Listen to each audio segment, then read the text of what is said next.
Crosstalk, the unintentional transfer of signals between communication channels, a casual conversation.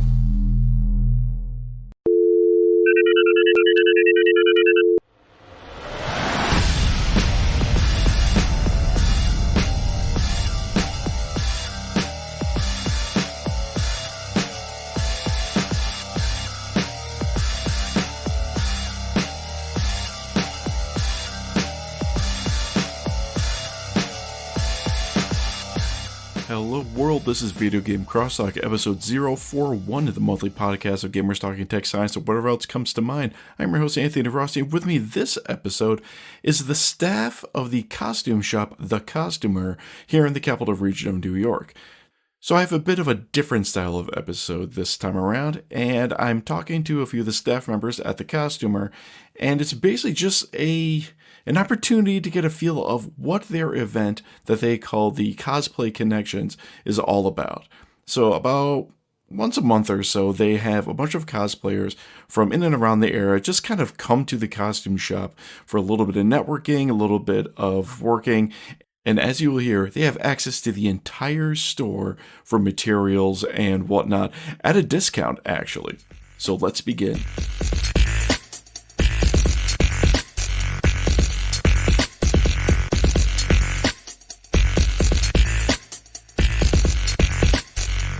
Alright, so I have finally made my way over to the Costumer, and we're Colony. Colony, right? yep. Yes. In the capital region, we have Route 5, which just stretches from side to side of the capital region, and I can never remember exactly where something... Where the border is, yep. Yeah, because like all of our towns, they all just kind of like meld into each other. There's no separation. So yes, we're in Colony, and finally made it over to the Cosplay Connections night here at the Costumer, and pleasantly surprised, my name was on the marquee. Yeah, you're our featured guest tonight. Okay, so that voice that you just heard, if you would introduce yourself. My name is Elizabeth. I'm the sales manager at the Costumer, and I created Cosplay Connections. And we got a pretty good house tonight. It's a full house. So, it is a full house. So the Costumer itself is been in the capital region for a long time. The Costumer itself has been open for 103 years. Wow. Since 1917 we've been in business, and it's a mom and pop business. That is amazing. And the Costumer serves more than just the capital region. Oh my god, yeah, so it's nationwide. Okay, so we have catalogs, we have an internet, we have the website business, we have the Scholastic Theater is really what carries our business, and we service schools all over the country. Yeah, so I was actually in a couple musicals back in high school. Okay. And I do remember coming here to like pick up my costumes and that's such. awesome. Yeah. And I really didn't think anything of it because it's local. Yeah. It's like, oh yeah, we need costumes for the musical or whatever, and go pick them up. Like, yeah, it's at the Costumer. It's just crazy. You it's can just walk the Costumer. in and get the costumes. You can walk in and get the makeup. But we have directors that place orders for hundreds of costumes in Arizona, hundreds of costumes in California. I was about to ask how far away. So we are going coast to coast. Alaska, everywhere. Yep, and we'll ship it right to you. Wow. Yeah. So, are there any can you tell what the production is based on the costumes that are requested? Yes. Does it come? So I work in the production department as well. Okay. And we'll get requests like, I'm doing Mamma Mia, so I need the standard outfits. I'm doing Sister Act, I need the standard outfits. Okay. They'll send us their measurements. There's a lot more to it. But sometimes you'll get a show that a director has made up. Yes. There was one called Beehive lately that went out, and that's not a show. And they took Groovy and I think Mamma Mia and they put it together. Oh boy. It was awesome. Awesome. Oh, fabulous. Hairspray and Groovy, they put it Hairspray together. and Groovy. And it's just anybody's vision, and the Costumer makes it happen. That is great. So actually thinking about the production and making things happen, another aspect of the Cosplay Connections, which we'll get into it a little bit, but I have to mention, there is a line of boxes next to me. So we're in this upstairs, just I don't even know what to kind of call this. It's a dance space. It's a dance space? Yep. Okay.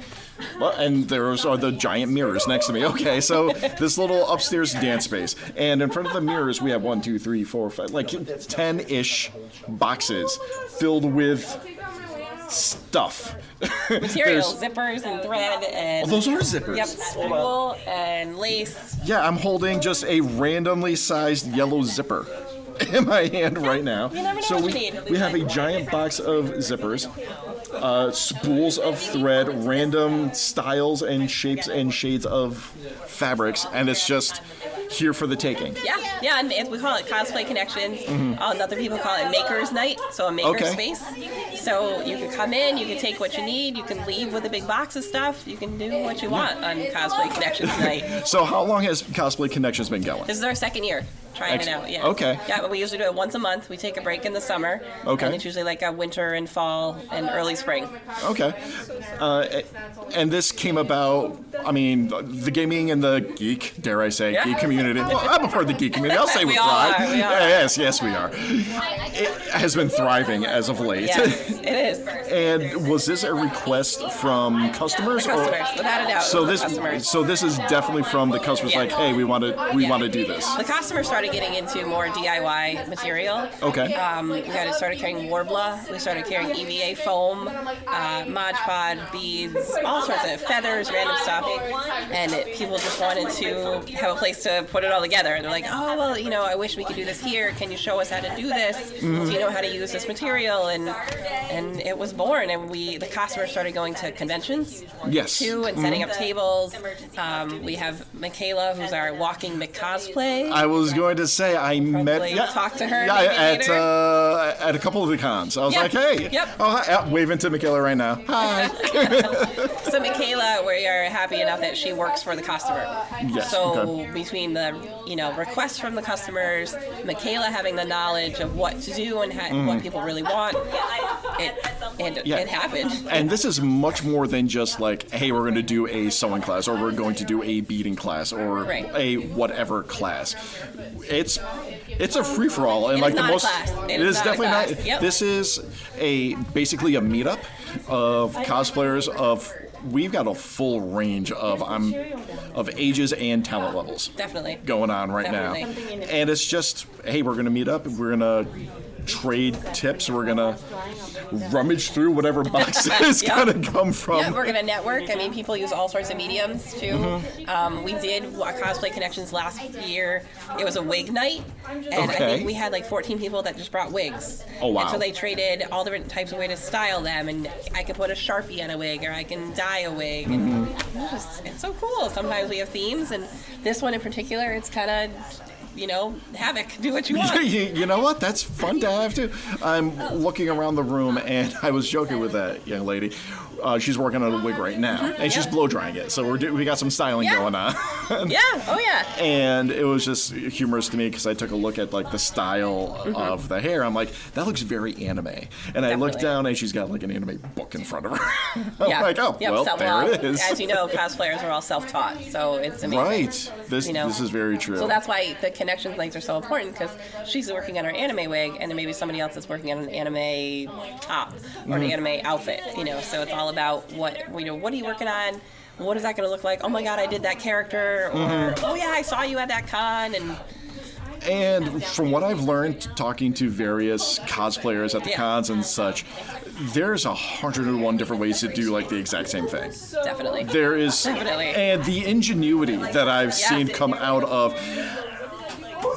just desperation, need. Well, I don't know what. That's awesome. I mean. You can cut up chunks of cardboard and get a lot of stuff done. You can make a hammer. Yes, it's in development right now. I have heard of people using some of the most bizarre materials and quasi pre-made type things, like bubble wrap, saran wrap, duct tape. Yeah, and we're gonna slap it on upside down on this aspect, and it's gonna look like a samurai sword. I'm like, what?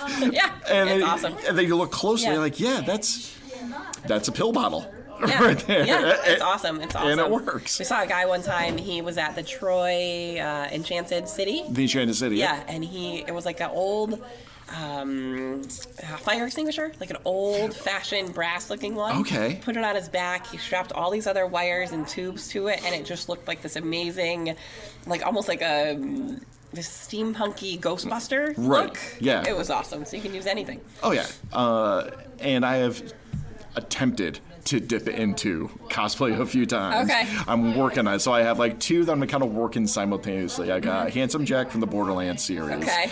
And I say it's Sunny from Into the Badlands, but it's more just like the Clipper. Okay. I don't know if you've watched the show or No, not. I have not. That. It is the most bizarre mashup of unrelated genres I have ever seen. That's awesome. And it's like this antebellum South, like post-apocalyptic. Yeah. With crazy Asian like firefighting. That's amazing. Yeah, it's all Yeah, but that's in there. cosplay. That's what it is. You can do whatever you want. Yep. And it somehow works. So I need to does. make a scabbard and like a holster for the backsword for that cosplay. And for Halloween, I was able to get a little bit more work done on my Handsome Jack, and I came here actually. Okay. And I got like the cowboy holster, like hip holster. Yeah. And like, I'm so proud of myself that I was able to do this, because for that costume, it's actually a drop holster that goes lower down on the thigh. Oh, nice. So I was able to like take it apart, put it back together again, cut it up, and throw a belt that I got from the thrift store. And you felt accomplished. And I was like, it works. It did. That's awesome. That's awesome. There's something intense going on over here. Yeah, I don't know what's happening. That's awesome. But that's... She came into work on a wig, and this is what happens. It's awesome. Now she's making a vest. I love it. Hello. Very cool. That's what it's all about, though. So yeah, so she's working with the cosplay, and Michaela, our in-house cosplayer, she's incredibly talented. So how long have you been with the costumer? I am the newbie. I've only been with the costumer about 2 years, probably. Okay. Yeah, and I've been in sales a long time. Okay. I'm the sales manager for the costumer. I'm now newly the production manager as well. So I'm primarily in Schenectady at the other store, which is in downtown Schenectady. Yes. And that's where all the production happens. That's where they make the costumes in-house. Yeah. They launder them, they service them, they alter them. Right. That's where like I the went to. Dream Factory. Okay, that's where I went to pick up my costumes for. Yes. And also with the previous company, we were in like the downtown Christmas parade. Yep. And we picked up costumes from that look. Yep, And that is mascots. definitely more a production warehouse. While Without a doubt. The Colony is definitely more of a retail feel. Yeah, our superstore. Mm-hmm. Yep. Yes. But all of the like the catalog shipping and anything you can buy off our website comes from this location. Oh, really? So we're a store, but we're also the warehouse at the same time. Okay, we make it work. Yeah. And if we don't have it, we're gonna get it for you. Yeah, right? Oh, don't worry. What are you working on? The vest. The vest? All right. Yeah. She's digging through zippers as we Need a speak. zipper to close it. Nice. You're way too gentle with that box. Go for it. Get in there. Get in there. Pull it out. Get in there. Alright. So what costume are you working? Like anyone in particular, or is it just kind of... And that would be? Idogal Rampo from Bungo Stray Dogs. I do not know that one. It's kind of new. Okay. I'm guessing anime. Yes. Okay. It came out in 2016, so All right. it's kind of new. Yeah. All right. See, that's the thing. Like, if I don't recognize a cosplay, it's either League of Legends or anime. Here, take two in case that one messes up. Cool. I noticed behind me Erin walked in. Okay. Erin! Yes. Hi! Hi! Erin runs the store down at Schenectady. Oh, hello. So she's like, this is Anthony. He's the Videogame Crosstalk podcast. Oh, yes, podcast. Hi. You want to chat with him for a little bit too? Sure. Sure, come on Be a good over. one to chat with too. All right, yeah. Are you good? Yeah, Me? yeah, we good. Socialize a little all bit. right, yeah. Go do your thing. Tagging out. Okay. Erin, Anthony. Erin's an awesome one to talk to. She's also a crafter too. So Okay. Am. she's got the whole other twist of it, and she sees the production side. The production. Ew. Okay. No, I'm just gonna keep that as like your introduction. We're just gonna let this roll. Okay, that's fine. Go ahead. So, hi. Hello. So, what are you working on tonight? Tonight I'm working on a cosplay that I actually debuted a couple months ago at Anime NYC, but it is a character from the anime Love Live, which is a call ball hydrate. We just got to point across the room. No, it's very popular at conventions, Okay. but That's what I'm working on tonight. I'm pretty much just working on making it sparklier. So many sparkles. Yes, that's what I want. All right, cool. So you work down at the Schenectady location? I do. Okay, and what are we doing over there? So I am currently in the retail end of things. Sales associate is probably not the correct title. I do a lot of stuff. Yeah, it's one of those. Well, so I was talking to Liz earlier, and Yeah. it's a mom and pop shop. Oh, so you're definitely. going to have I'm using air quotes here, title. And it's, Yeah. No, it's a one-man show. It's Right. just every single morning. So it's just pretty much. I mean, you have the retail end of things, which is just making sure like a normal retail job and making sure the floor is clean, selling stuff. Right, Then right. there's this whole other aspect of essentially it's like doing a mini production department all on your own. Okay. Because people come in, they want rentals, and the Barrett Street location is special just because it has that huge warehouse. yes. And so you pretty much have to just know everything. So while we have people who work in different departments, like we have alterations, we have wigs, we have people who work in the vault who pull, you pretty much have to do all of it. So you clock your steps. Because you're just walking around. You have to memorize where everything is, which I'm getting pretty good at, but like I also haven't, I've been there for about 5 months now, I want to say. Okay. So, I mean... Still pretty fresh. It's still pretty You're fresh, still pretty but fresh. the thing is that I've learned everything because they apparently did a whole rehaul over the summer of everything that moved. So I know where everything is. So at least I know that part. Oh, fabulous. It's like overhauls are so painful. They're so it's painful. watching because they're still moving stuff, and I don't want to clock that paperwork. It's not my. I don't want to touch it. There's sanctuary in being at the bottom of the totem pole. Oh, absolutely. Every once in a while. I don't need to know anything. Right. Plausible deniability. I was like, I just clocked out.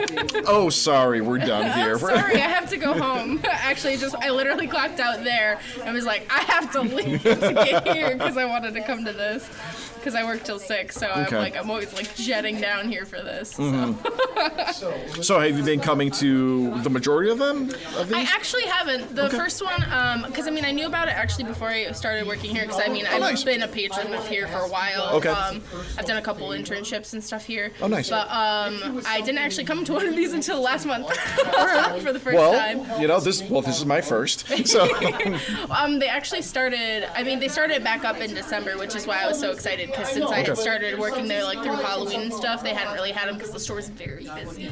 okay, I was kind of wondering, like, Yeah, but okay. It honestly would be too hectic, I think, to try and host one of these during October. During at least. yeah, that's well, because it's a costume shop, and the quality of the products that you're going to be getting here are much better than the hermit crabs of the retail world true, yeah. of Spirit Halloween. I saw that meme online this year. I'm like, wow, that is so true. It really is. It's very fitting. I mean, Oh, look, here's a random old bookstore that closed down 10 years ago. Yeah. Guess we're setting up shop. I had someone even today ask me, because they came in for rentals, they literally asked me today, they're like, oh, did you lose a lot of business to the Spirit that went up on Altamont? I'm like, if I didn't know it existed, then no. Yeah, because the quality of product here is by far superior, and this is more for someone who's making their own. I mean, It's true, yeah. obviously you have the pre-made stuff. Yeah. Clearly. But it is very much also props and bits Yeah. and pieces to kind of construct. Yeah, I mean that's honestly like the most fun part of my job. I think is being able, because somebody will come in with an idea. Like I also really love movies and video games and anything. So somebody's like, oh, you probably haven't heard of this character. I'm like, oh, I haven't. Like somebody came in and was like, have you ever seen? Oh, you probably haven't seen the film The Warriors. And I was like, of course I've seen that movie. Please don't test me. And he's like, I want to be one of those baseball players. And I was like, let's do that. And that was really fun because it's great when people come in with an idea and it's like I love knowing what they want and then I love executing it because it's a lot of fun. The end product is like the best. Oh yeah, well, like I try not to be the person who's like, oh, you wouldn't understand.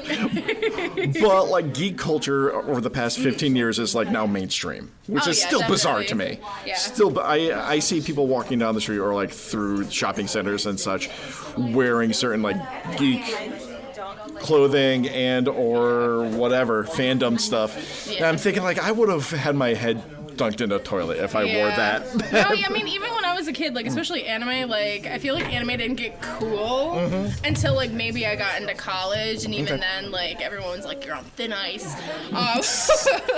But, because, like, when I was in, like, middle school and high school and stuff, like, people who liked anime, it was, like, very much like a, oh, we don't talk to them. Right. And I mean, yeah, okay, there's some people who are weird, but, like, whatever. So what did you go to school for?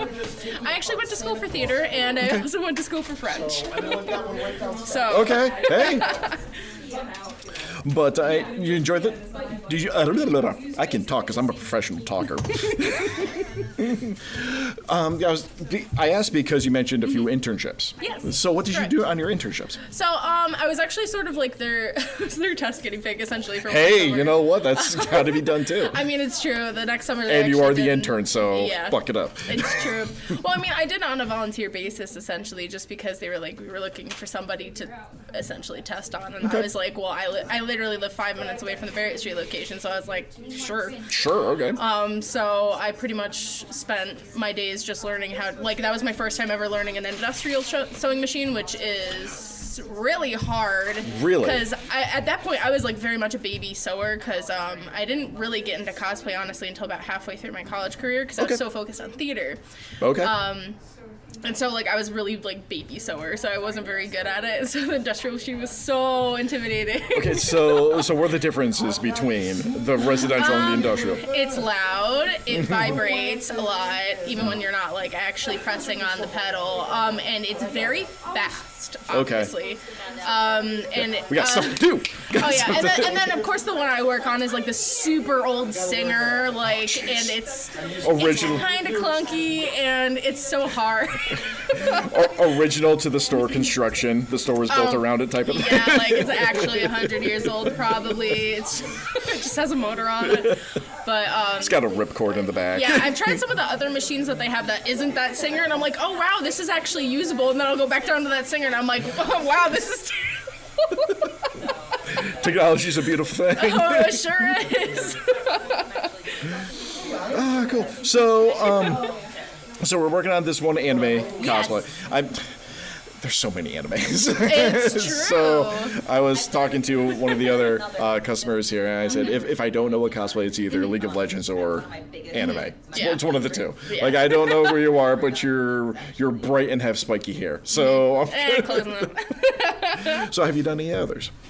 I have done a few. Actually, one of my favorite cosplays that I've done. I did Snufkin from Moomin, which is a bizarre one. Okay. Like, the thing is, I do a lot of not mainstream characters, just because this is probably one of the first mainstream cosplays I've done. Okay. Just because means you see and consume a lot of content as a cosplayer on social media. Yes. And it's not like a hit at other cosplayers, but it's like I kind of get tired of seeing the same thing over and over again. Of course. So, like, I'm always like one of those people that, like, oh, nobody cosplays this, so I have to do it. There was, and you'll appreciate this, there another meme right after people started watching The Witcher.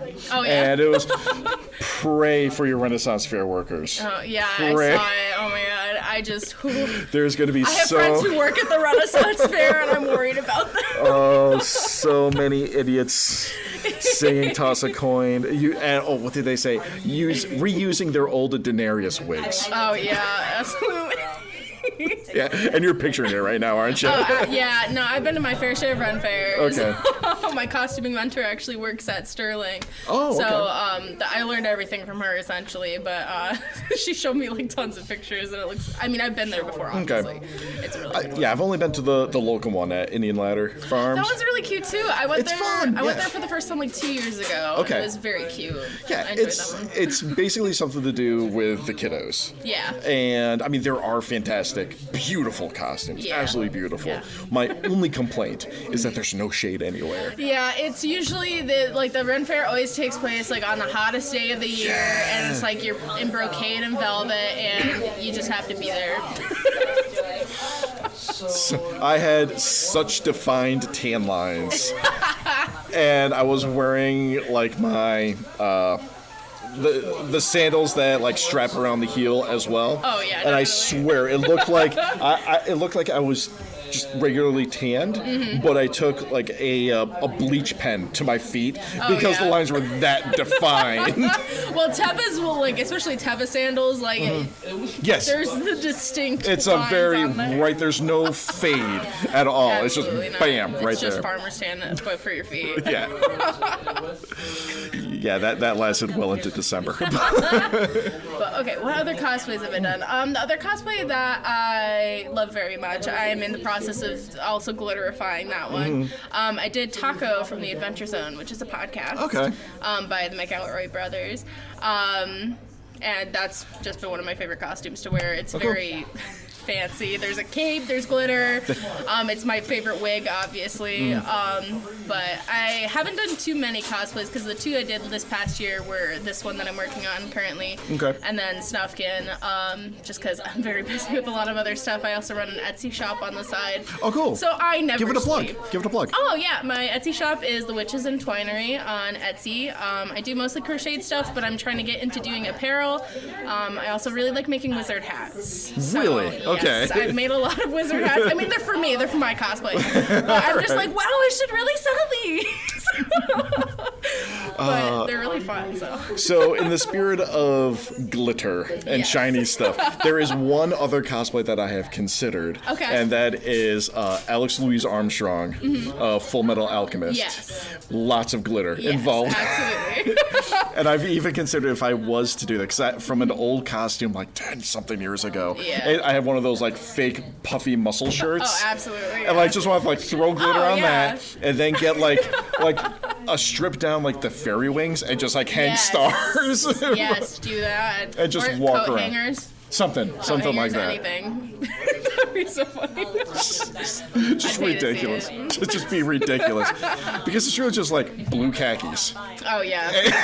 and a muscle shirt. I've actually never seen. Like the funniest thing is, I've never seen Full Metal Alchemist Oh, no? ever. Okay. But my sister really likes it, but I've never actually seen it. I just is- know the characters. Okay. Just because it's All one right. it's one of those like pop cultures like. It is. It is definitely you know the more about popular. it. Yeah. It's like Naruto, except I've watched the entirety of Naruto because who hasn't? But it's Right. like if you haven't seen Naruto, it's like you know who Naruto You know, you at is. least know who he is, right? Exactly. Alex Louis Armstrong is like he's the greatest father figure I've like Yeah. ever seen in any show. I've heard that. He's such a great father figure, and he's so over the top, larger than life personality. Like every I just know him for the sparkle. yeah, That's all. he's got the sparkle. But anytime he uses like one of his like magical abilities, he has to give this really long intro, Yeah. and it always ends with passed down through the generations. Well, that's a My Hero Academy, like. He's so ridiculous. Oh my god. So, well, thank you so much for stopping Yeah, by. no problem. I'm gonna go back to beating. Do it up.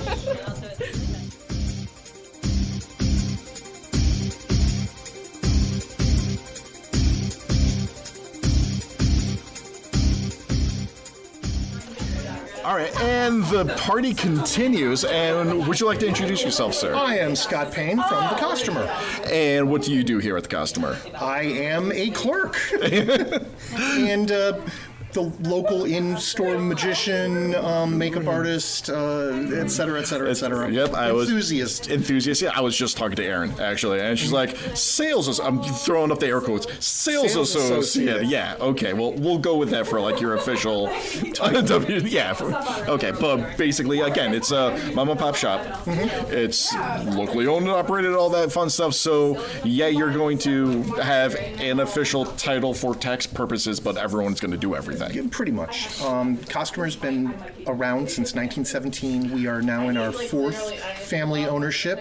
Oh, wow. Bonnie and Eric Johnson, and they have been spectacular, and they have owned the Costumer for the past 3 years. Okay. So, and we're in our 103rd year now. Jeez, that is one of the great things about the capital region, that you have these little pockets, these little mom and pop shops that somehow have persisted for over 100 years. Right. So I grew up in the Rotterdam Schenectady area. So yes, I've been to Parecas many a times. As have I. Yes. I went to Shelmont High School. Okay. And actually, when I was in Shelmont back in 1972, 73, 74, Jack Sheehan, who was my drama director for the high school plays and whatever, was the person who had purchased the costumer in 1974. He and his wife Kathy, and from that I became one of their first Halloween employees to run up 3 flights of steps from the 3rd floor of Robinson's Jr.'s shop to bring down costumes to people at the costumer. Fabulous. So you've been with the company for a little bit. Yes, I have. Just a little bit? Not entirely 100% full-time all the time, but I've had... I've worked in all of the stores. I've worked in satellite shops, Halloween stores. I've managed and co-managed. I've been the in-house magician. That's got to be fun. Et cetera, et cetera. And it's great because we have lots of ways that we can reach out to the community. And I know that one of the things that Jack and Kathy bought the store for originally was so that they could bring quality costumes to the high school community and community theater and school theater especially. Yeah, so before we started recording, I did mention that I was in the high school theater for a few years. And as I was talking to Elizabeth, I remember coming here, well, to this Connected location, but when you live in an area where it's just kind of there, you go to the costumer to pick up your costumes, and you think nothing of it. And yet, there are still people who come in here and say, I've never been in here before. And one of the things that I say to them is, we've been waiting over 100 years for you to walk through that door. So it's nice because we're like the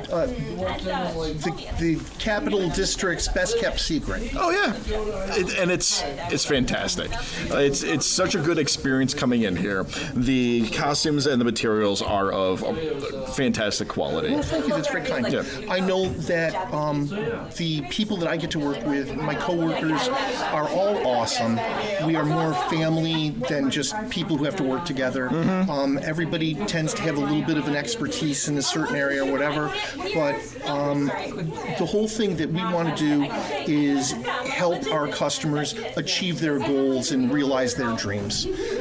So with the cosplay, go ahead. The nice thing about that is that someone can come in and say, oh, I'm doing this character from Homestuck. Do you know what it is? Yeah. And it's like, I'm not really familiar with that character specifically. Let me go on Google, we get up a picture, and then from that we can say, okay, you need this set of horns, you need this gray makeup, you need this to help you achieve your costume. They're having this color blue cape. I don't have that color blue cape, but I do have this blue cape, etc. And so that you can, we're a good stepping off point, a good beginning point for a lot of people who have never forayed into cosplay before or what have you. But dance shoes and dance wear and wigs and makeup and magic equipment and balloons and et cetera, et cetera, et cetera. We've got all sorts of things.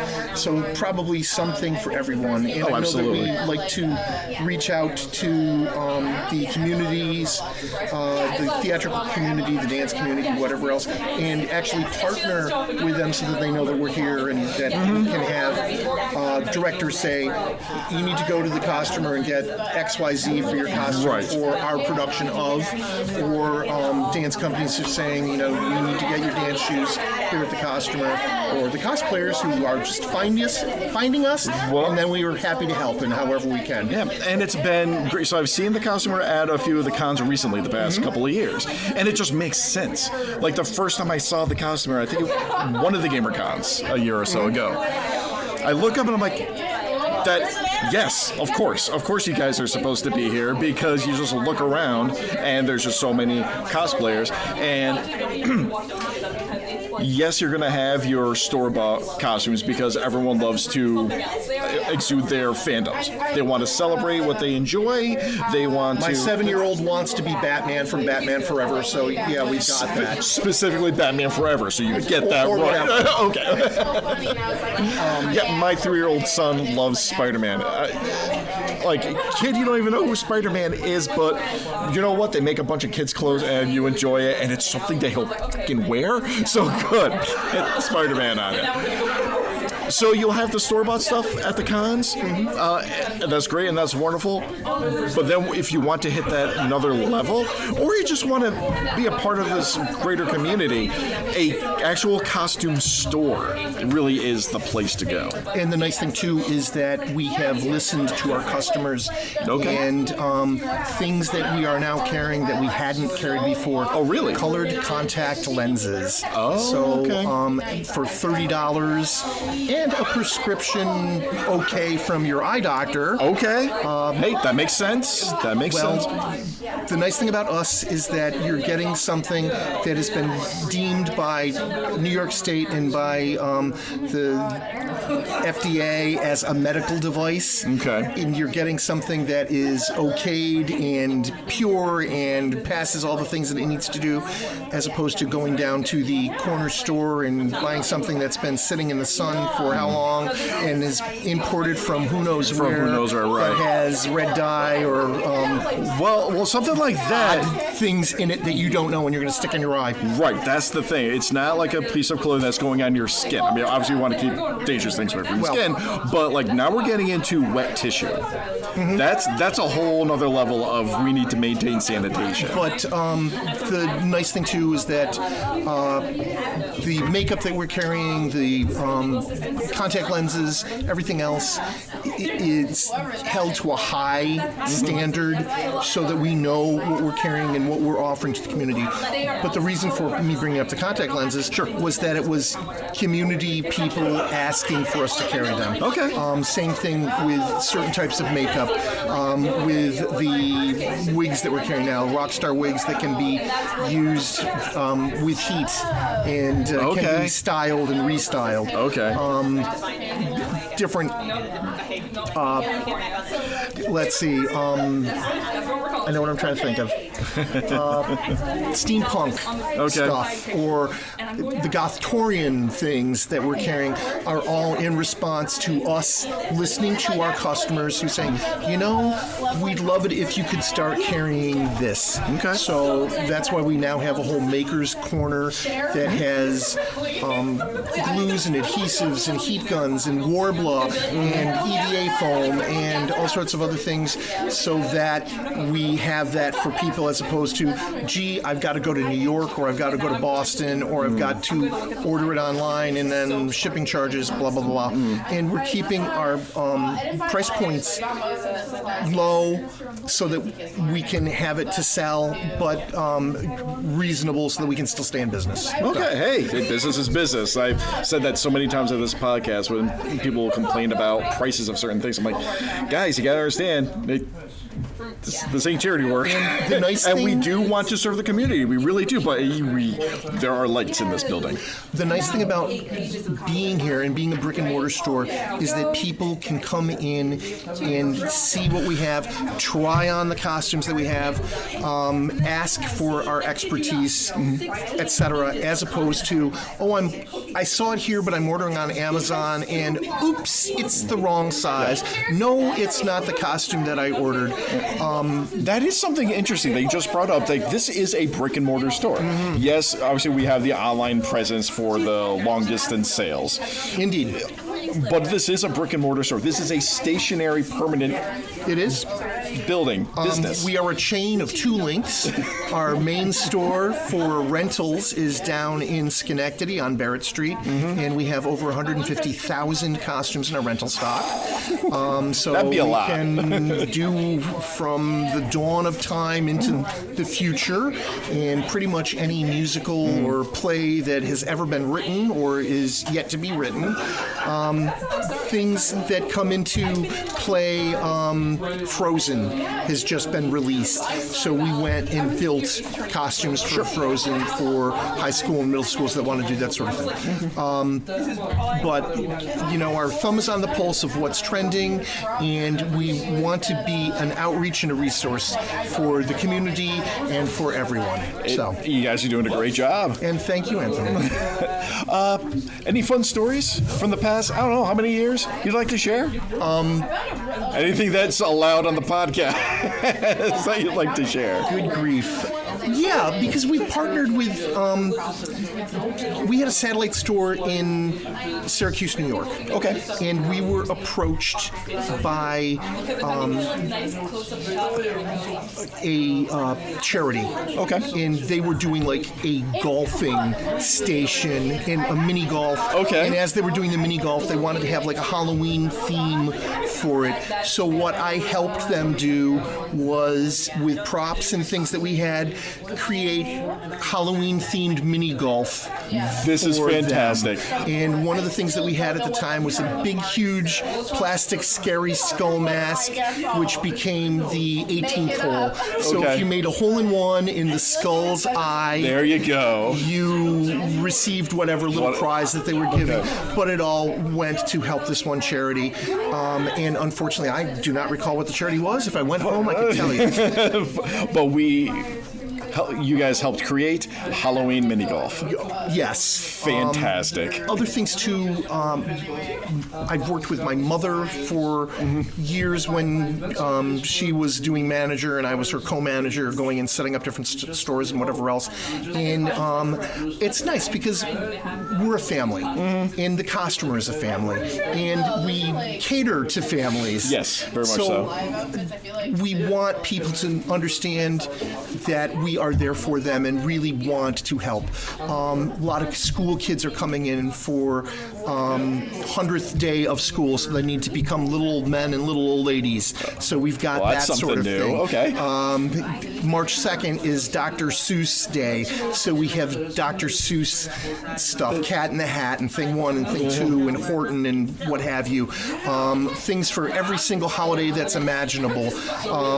Valentine's Day, Purim, Mardi Gras, et cetera, et cetera. So one of the things that I've tried to put forward is, what's your reason for coming here? What are you trying to celebrate, and how can we make your celebration a success and different? Fantastic. Thank you so much for sitting Anthony, down with pleasure. me. Thank you so much.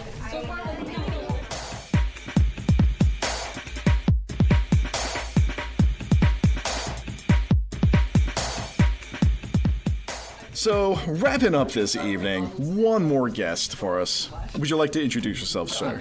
Hi, how are you? Yes, I am a bit eccentric. I am the owner of Goggles and Gadgets. It's a geek culture-inspired convention, and we're putting on our first one this April 25th. Okay, and your name is? Jonathan. There we go. Yeah, that would help. We'll get there. Yeah, my name's Jonathan. Okay. Yep. And what was the name of the con again? It's called Goggles and Gadgets Presents Creation Convention. Okay. So, starting this up. So we're on Facebook, and Okay. we're on Facebook. The events on Facebook, and so it's a geek culture inspired convention, and we're focusing more on like cosplay and things to help people be more creative and all stuff like that. This is an introductory event. We wanted to just to give people a little bit of an idea of what we're looking to do. We want to expand. We want to, make this a really big thing. Oh, sure. So, So what is going to separate this con from the others? So basically, it separates itself by, as opposed to regular Comic-Cons, it's more like hands-on. It's more, there's like, you wouldn't necessarily see maybe the combination of like Marvel and steampunk and DC and Lord of the Rings and video games and anime and all that. I wanted to have something unique where you would have a whole bunch of different. No, keep going. Okay, you would have a whole bunch of different